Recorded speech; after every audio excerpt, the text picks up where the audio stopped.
Gidagsa sa mga Sugbuanon na mga dagkong mga religious activities nining ikasiyam kaadlaw nga nobinaryo pahinungod kang Senyor Santo Niño. Libuan ang mipakita silang debosyon sa Walk with Mary o sa randang traslasyon. Sukad nga gibuksan ang maong kalihukan, nagmalampuson kini og way natalang aksidente ang mga otoridad. Ang report ni Nico Sereno.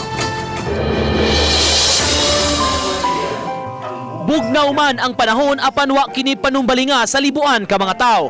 Alas 4 kaganihang kadlawon, gisugdan ang Walk with Mary kun diin giubanan sa mga deboto ang imahen sa Birhen sa Guadalupe.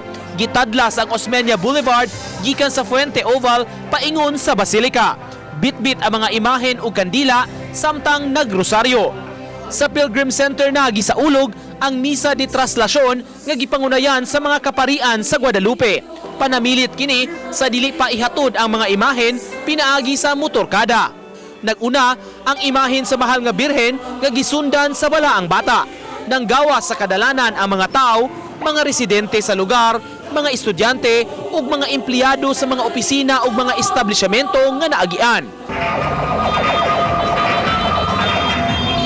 Lain-laing gimik ug paghangop sa mga tao, pagpakita sa debosyon, may misayaw, nagpabuto ug nagpalupad gani og balloons. Sa utlanan sa duha ka syudad, nahitabo ang ceremonial turnover sa mga imahen gikan kang Cebu City Mayor Edgardo Labella ngadto kang Mandaue City Mayor Jonas Cortez. Dako namong kalimbay nga paghangop o pagdawat sa atong balaang bata.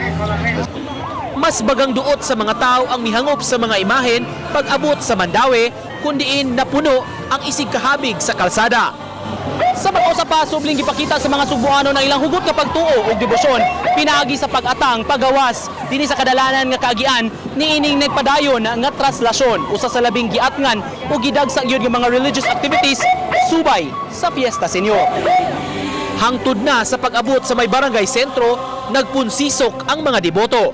Awit sa gosos ang misugat sa mga imahen sa National Shrine of St. Joseph. Daling mipila ang katawhan aron makayukbo ug makahawk sa mga imahen. Samtang pagka-alas 11 sa buntag gihimo ang welcome mass nga gipangunayan ni Cebu Auxiliary Bishop Midifil Billones. Mitambong sab ang mga provincial ug city officials sa misa.